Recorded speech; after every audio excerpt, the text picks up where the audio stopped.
Muito bem, vamos falar então agora mais de política. A presidente nacional do PT, Gleisi Hoffmann, criticou a PEC que quer instituir o semipresidencialista no Brasil. Semipresidencialismo no Brasil.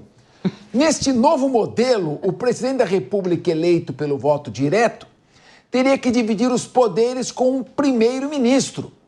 Nas redes sociais, Gleisi afirmou que a proposta visa tirar da maioria da população o direito de eleger um presidente com poderes de fato para governar.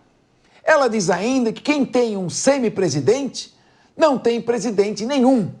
Gleisi finaliza dizendo, abre aspas, é muito medo da soberania do povo ou muita vontade de governar o país sem ter de ganhar no voto? Muito bem. Vamos então começar aqui ouvindo o Sérgio Zagarino. Zagarino, mas nós temos um presidente que praticamente é controlado pelo Centrão no Congresso Nacional. Temos um poder judiciário que não foi eleito e está hipertrofiado. Então nós já temos na prática, não é este presidente ou não, mas pela hipertrofia do Congresso Nacional, através do Centrão, e pela hipertrofia do Poder Judiciário, sobretudo do Supremo Tribunal Federal, nós já temos um presidente que não é um presidente pleno, não é um presidente que tem todos esses poderes. Então já seria um semipresidente, na medida que ele divide poderes que são seus com outros poderes. O Congresso está querendo oficializar uma situação que já existe? Sem sombra de dúvidas. Você está coberto de razão, Capês. Hoje, a gente vive na figura do presidencialismo. Em tese, o responsável pelo poder executivo é o chefe de Estado e o chefe de governo. A ideia do semipresidencialismo é manter na figura do presidente da República apenas este como chefe de Estado, representante do país e também o líder supremo ali das Forças Armadas, que garante a soberania. Mas as políticas, a distribuição dos recursos oriundos do governo federal, aí ficariam a cargo do primeiro-ministro. Que, na verdade, se a gente fizer um paralelo hoje com o Congresso Nacional, com a quantidade de emendas que existem, que já ultrapassam 50 bilhões de reais, isso significa dizer que o presidente da casa, ele acaba sendo o detentor desse poder, afinal de contas, existe uma divisão dessas emendas com os deputados, com os senadores. Na prática, nós praticamente vivemos num semipresidencialismo. O que eles querem é oficializar. Seria bom para o país? Seria possível a gente discutir. Afinal de contas, hoje, a eleição para presidente ela é completamente polarizada. Ou vai ganhar um político de esquerda ou vai ganhar um político de direita em partidos que deixem de forma muito clara isso. Nas últimas eleições, nós tivemos o PT e o PL. Agora, as eleições de 2024, nós temos uma análise que deve ser feita, que o maior vencedor foi o Centrão, oriundo ainda reflexo da quantidade de deputados que, em sua maioria, são do Centrão. Aí tem o PSD, MDB, União Brasil, PP. Estes partidos, eles conseguem ser representantes da maioria das cidades grandes do Brasil. Ou seja, eles acabam sendo responsáveis pela grande parte da população. Só que o PL, ele não desidrata nas eleições municipais. Já o PT desidrata. Então é esse o motivo que faz com que Gleisi Hoffmann saia a público criticando. Afinal de contas, se instituir a figura de um semipresidencialismo, o PT, que já está indo de mal a pior, que já vem perdendo espaço, que vem descolando o seu discurso da realidade do povo brasileiro, vai cada vez ficar menor ainda. Portanto, o raciocínio dela é de autodefesa do partido, que ela ainda é a presidente nacional. Agora, querida professora Deise Chiocari, será que funcionaria? Nós já temos um Congresso Nacional hipertrofiado. O Centrão já está tirando aqui, eu não vou dizer extorquindo, mas vou dizer exigindo 53 bilhões de reais no momento que o déficit fiscal só aumenta. E reflexo disso é inflação, juros, esse voo de galinha do crescimento do PIB deve retroceder esse ano, enfim. Como é que você vê um semipresidente, caso venha a ser aprovado o semipresidencialismo, ou seja, um presidente que no atual sistema já é enfraquecido, mais enfraquecido ainda com o semipresidencialismo?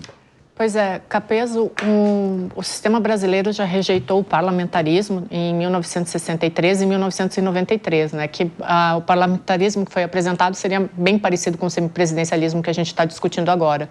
Mas o Zagarino falou que a gente já vive uma preponderância do legislativo, né? A gente tem que lembrar que desde o Eduardo Cunha para cá, a gente teve um movimento onde o executivo perdeu muito da pauta, né? Essa pauta acabou se direcionando pelo legislativo, ainda mais com o fortalecimento, teve o Eduardo Cunha, depois o próprio Arthur Lira. Talvez se essa proposta viesse à tona hoje, fosse debatida, e aí a gente sempre tem que lembrar que tem que ser debatida no Congresso Nacional com a sociedade civil, a possibilidade de enfraquecer ainda mais o presidente, ela seria muito forte pelas coisas pela forma como as coisas estão indo no Brasil, né? A gente sempre fala aqui que um poder ele tem que vigiar o outro, né? Mas os três poderes eles são iguais entre si. Hoje no Brasil já existe uma descompensação nessa balança, talvez eu concordo com o Zagarino, acho que quando a Gleisi defende que não haja o semipresidencialismo, ela está olhando para o PT. Mas fato é que se houvesse hoje, talvez o presidente perderia muito mais força e a gente teria um desequilíbrio maior nessa balança que poderia prejudicar o sistema democrático. Mas assim, tudo sendo feito com uma conversa com o Congresso Nacional e com a sociedade civil, aí a maioria decide. Mas eu acho que hoje essa balança ela ficaria muito desfavorável para o sistema democrático brasileiro. Meu querido Henrique Kriegner, eu lembro que em 1993, no dia de Tiradentes, até 21 de abril de 93, o Brasil foi às urnas para votar o plebiscito, né, do parlamentarismo ou presidencialismo. Ou monarquia, né? Ou monarquia também. E acabou optando pelo presidencialismo, né? Até foi, você bem colocou, é equivocado, porque a antítese da monarquia é a república, né? Isso é a forma de governo. Então, o regime de governo que é o presidencialismo ou parlamentarismo, misturaram tudo.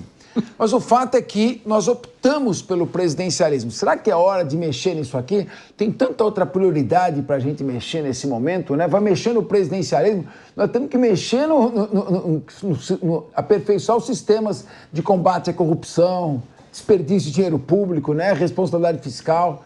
Eu quero te ouvir. É verdade, Capês, eu concordo. Tem várias outras coisas, outros buracos aí, né? Na forma como o Brasil está construído, na nossa fundação mesmo, até na própria Constituição, várias questões ali que precisam ser avaliadas.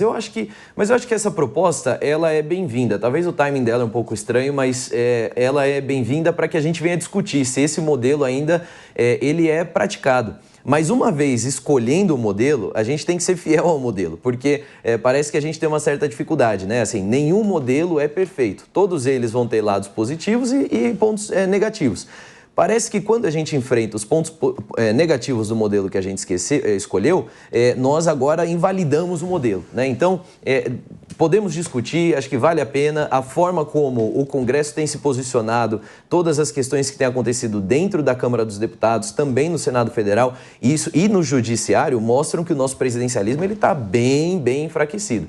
Eu só não entendi a fala da Gleisi. Ela deveria conhecer um pouco mais essa questão, porque ela fala do quem tem um semipresidente não tem nenhum. Ora, todo mundo sabe que dentro do PT, quem faz as articulações, quem governa ali dentro é o presidente Lula. Então é só dizer para ela, Gleisi, semipresidente é a mesma função que você exerce dentro aí do PT. Seria mais ou menos isso. Então ela é uma semipresidente dentro do PT que tem um presidente que cuida da parte da articulação política. É mais ou menos esse mesmo modelo aí que talvez essa ilustração possa ajudar ela a entender um pouco melhor como é que funciona. Eliana Passarelli. Bom, primeiro que a minha primeira pergunta assim é: para que um semipresidencialismo a esta altura do campeonato? Né? Quer dizer, para quem serve, né? E a quem beneficiaria? Obviamente a resposta é a Gleisi, né? Acho que vejo como a única beneficiária de tudo isso, e mais uma nuvem de fumaça diante do que está aí, que é muito grave. Nós estamos vivendo um momento crítico no país, um momento que os olhos todos devem ser debruçados para a nossa situação econômica, né? E com gritos dentro do Legislativo, com as histórias das emendas parlamentares, que, né, vai um dinheiro desconhecido, não sei para quem, e também não se sabe quanto recebe e quanto para no meio, né? Então, o dinheiro sai, vai para outro, nós não sabemos os valores e também não sabemos quem é que fica com a metade de toda essa grana que está saindo. Desculpe, eu por mim manteria essa mulher de boca calada para sempre. Muito bem, tá aí a palavra forte da Ana Passarelli. Mas o fato é o seguinte, Deise Ciocari, nós estamos vivendo uma polarização muito grande, né? Nessa polarização, um grupo fisiológico dentro do Congresso Nacional começa a se articular e se articula muito bem. Então você vai a direita ideológica, a esquerda ideológica, e aí no meio ali um centrão, que tem gente da esquerda, da direita, do centro, que está pouco preocupado com posturas conservadoras ou progressistas, né? Quer mais é papar emenda parlamentar. Então, nesse momento, como é que fica a discussão de um semipresidencialismo num panorama político como esse? Quer dizer, um panorama entre fisiologia e radicalismo. Como é que o fisiologismo e o radicalismo, como é que você acha que nós devemos nos colocar nesse momento? É o momento para grandes transformações constitucionais? Não seria melhor colocar a casa em ordem, já que a economia está sem rumo? Então, Capês, eu estava pensando aqui, a gente tem a LDO para votar, tem regulamentação da reforma tributária, mas as pautas que o Congresso tem apresentado são discussões sobre que tem rondado o Congresso, né, são discussões sobre semipresidencialismo, a própria reforma eleitoral, né, que tem aventado aí a questão do voto distrital misto, que favorece quem? Justamente o centrão, né, aquele político que tem uma raiz local.